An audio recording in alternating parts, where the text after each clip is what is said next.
I've already pre-shuffled, and I'll be using 2 oracle cards for your oracle advice. The other 2 cards to the very far left side of the screen. Then I'll go through the past, present, challenge, and outcome. So Aquarius, for your oracle advice, we have: I let go of the shadow of the past, seeing someone for the first time with the eyes of love. And then we have imagination. Now on the flip side of this card, imagination, it reads: life's difficulties are a call to consciousness, a grace-inspired event that challenges us to reach beyond limited thinking. So basically, for your oracle advice, it's saying that you finally let go of the past. There's no more hurt and pain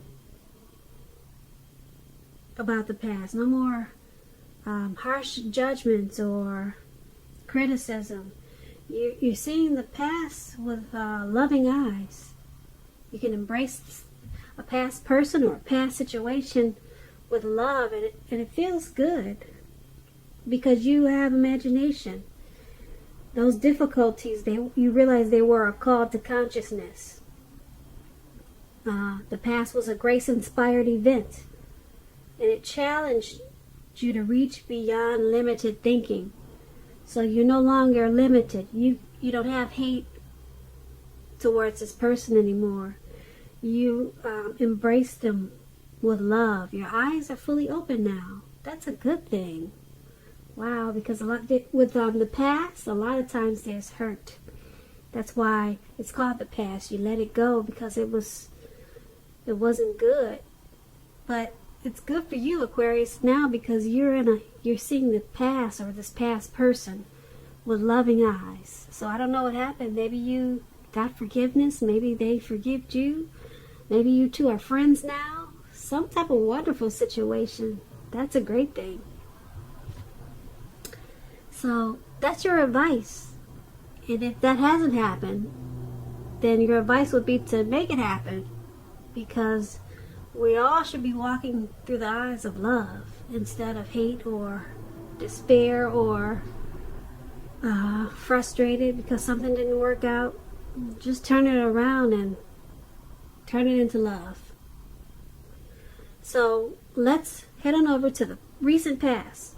We have the Knight of Pentacles. It's paired with the Knight of Pentacles. So Knight of Pentacles and 9 of Pentacles. So the Knight of Pentacles, it's about messages.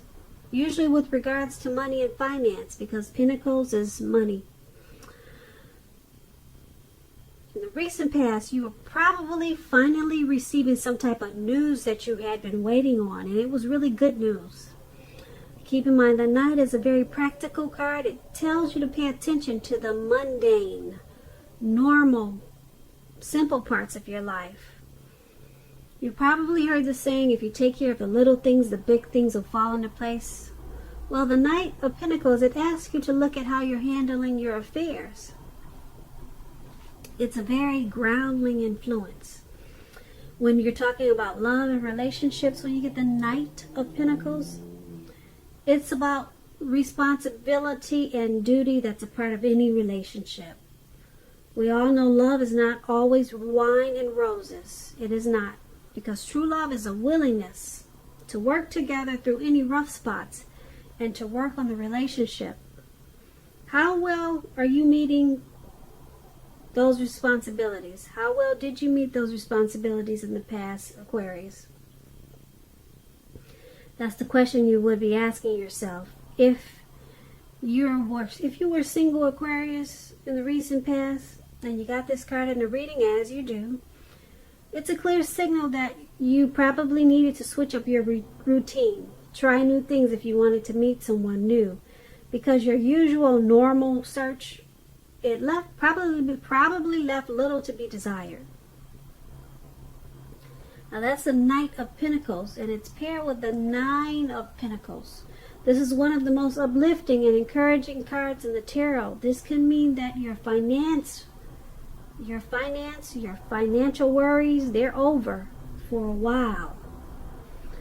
And that things in general, they would have been going better than you thought possible in the recent past. So you needed to enjoy this good energy, or that's what you did, and you shared your wealth and happiness with others, or that's what you should have done. When we're talking about love, relationships, and you get the 9 of Pentacles, it's an excellent card in the tarot regards to love. If you were in a relationship in the recent past, you could have expected the relationship to rise in new heights of intimacy and joy, or that's what it did.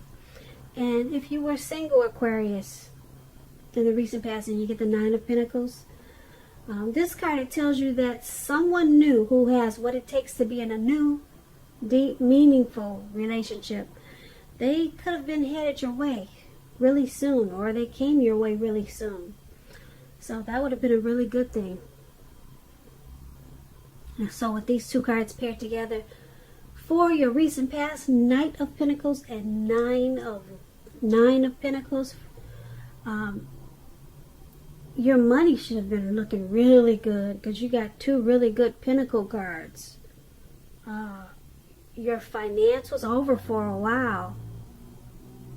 Your energy was up, and you shared your wealth. And then you got a lot of good news messages regarding money. So your finance should have been looking really good. Yeah, these are 2 really good cards for money. So that's a recent past. So let's move on over and take a look at the present time. We have the Chariot. And then we have the 7 of Swords. Now the Chariot, it's about a whole lot of free-for-all energy. It's some type of directed, controlled energy. It has a goal in mind. You're probably fairly clear on what your hopes and dreams involved and what you're willing to do to make them come true at this time. This Chariot card, it's about determination and ambition. It's about getting a whole lot of things done, a whole lot of things accomplished, and testing and proving that you've got what it takes. This is a sign that you should move forward with whatever you have in mind and in your heart. Give it your best shot.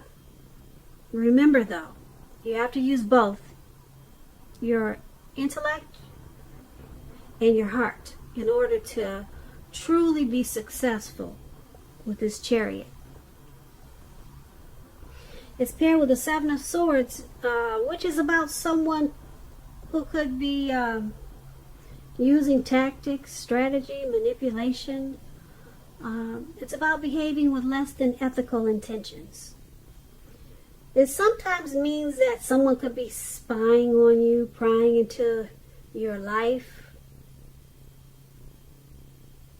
where they don't belong, or if you sense that someone's spying on you, you're probably right.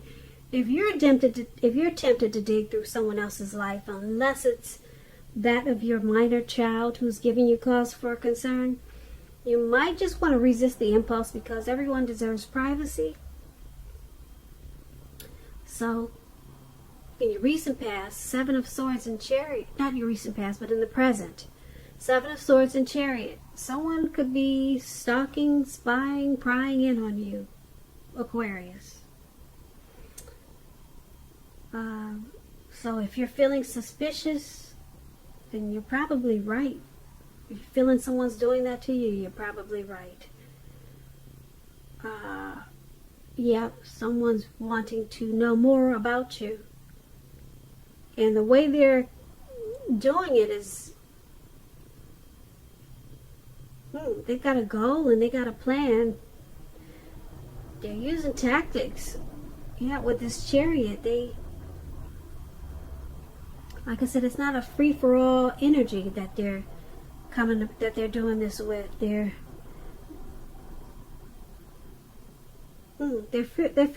fairly clear on. They got some intentions. They're fairly clear on why they're doing it and what it involves, and they're very determined, very ambitious about this stalking. So if you know who's doing this, you might want to set some boundaries. Yeah, set boundaries. Who knows what it's about? Maybe you already know what it's about, but yeah, they're coming in being really nosy because it's directed and controlled energy. So stalking, spying, prying, that's what they're doing to you. And if you know if you know that there's no one doing this to you, then you could be doing this to someone. But I'm picking up that someone is doing this to you. They just want to know more, and they're coming in really hard, fast and hard. And you may not even know it. So I don't know if you're on social media. Maybe you're beautiful and you got a lot of suitors. They trying to plan the wedding already. So maybe it's something like that, you know. It doesn't always have to be anything negative. All right, so that's going to be the present time. Now let's head on down and take a look at the challenge. You got the Ten of Swords. And then you got the Ace of Wands. Now the Ten of Swords, it's a clear signal. You have to be careful about where you're putting your trust. When the 10 comes up, Ten of Swords comes up, relating to questions whether you can believe or trust what someone's telling you, or trust that a situation is stable, it's pretty clear no. No, you cannot. You see how this man is out. He's laying out in the cold snow. He's got these swords in his back, and who knows if he's going to get up. So no, you cannot trust the situation. Just don't do it. You're being guided to a situation that's better for you. Because when one door closes, another door is going to open. Trust yourself and trust the universe at this time. That's probably all you can trust at this time. Trust God. Because you got some trust issues. I don't know what's going on. You cannot trust a situation. So, this Ten of Swords is paired with the Ace of Wands. It's about a brand new beginning. You know, this is a good one. Brand new beginnings. Usually in the realm of accomplishments, and they're often or could be related to work or career, but it could go either way. Family, love, romance. This Ace of Wands is really big. It's a great thing. If you're having any type of difficulties now, like we saw that you were with this trust issue, if you're having a difficult time now, just know that things are likely to be getting much better really soon. This card, it depicts being upbeat, optimistic, and hopeful about your future with a really good cause. So you're likely to be feeling quite energetic, positive, or like I said, you will be feeling that way really soon, because the Ace, it tells you that now is a good time to start something new. Okay, so for your challenge, Ten of Swords, Ace of Wands, something's not quite right with this Ten of Swords. It's got you feeling defeated. Maybe something failed, something was ruined. It caused you to have trust issues. But it doesn't last for long, because you got the Ace of Wands. Something happened that picked you right back on up and made you feel like you got a brand new beginning. So maybe once you stop trusting whatever situation that made you feel defeated, you stopped trusting, you no longer trusted it, and you said no, time out, then it just turned everything around for brand new beginnings and new starts. So now you're upbeat and you're optimistic, and you got these new beginnings, and you're no longer on the ground and out for the count. You're up and about, and you're loving life, and it's bringing you new. Great new news. So that's a good turnaround. Now let's take a look at how the outcome is going to be. We have the Eight of Swords and the Five of Swords. Two sword cards. Okay, so the Eight of Swords, you could be holding yourself back because you fear moving into the future, or because you're wary, you're afraid of getting hurt. You're afraid of getting hurt by a new situation, or I'm picking up for no reason at all. You're just afraid. So you need to think things through, what it is you're afraid of. Because the truth of the situations are probably much frightening. They're probably much less frightening than your mind is making it out to be. Now this Eight of Swords is with the Five of Swords. The Five of Swords is about you having some mixed feelings about life in general. Maybe a few people in particular. Don't ignore your feelings. But make sure you don't speak every word that you're thinking at this time either. Don't do that. Because I say that because you could ruin the very things that you want the most, like close, intimate relationships with your friends and lover. Okay, so make sure you think several times before you really let someone have it. Even if you know they deserve it. Pick your battles at this time. Yeah, because this man in this picture, you see he's running around with these 5 swords. And he's just ready to chop everybody's head off. Something happened. And you just, you're not thinking about what to say. It's just, you're just blurting it out. And you could be wrong about some things. And you could be too harsh and too sharp. You could be, you're going to be too sharp because the swords, they cut like a knife. So you got to be careful about what you say to people at this time because you're just going at it. All right, you're not thinking before you're speaking. So think before you speak, because right now you might still have some those anxieties that you had in the challenge where we saw the man, he's out in the snow. They kind of came back on you. You have some new beginnings. You have some wonderful new beginnings. But sometimes people don't handle new beginnings really well, even if they're good. Sometimes people just sabotage good new beginnings. So is that what you're doing, Aquarius, for your outcome? Are you letting those anxieties pop back into your head and there's really no reason to be anxious like that? That's what it seems like. You let those anxieties come back because I'm picking up maybe you're sabotaging the new beginnings with crazy thoughts that are just causing you fear of moving into the new future. There's fears that you have about these new beginnings. So it's causing you to be really sharp and harsh with some people. Be careful with that because, like I said, you could lose some friends and you could lose your lover at this time. So Aquarius, I hope you enjoyed this reading. There's going to be a link below of the extended. I'll go over a whole lot more. I just want to say thank you so very much for watching. Please comment, subscribe, hit the notification bell. That way you'll get notified when I post my next reading. I also want to say that I hope that you're enjoying 2020, and I'm wishing you a really happy February, and I hope that you have a great day. Thank you.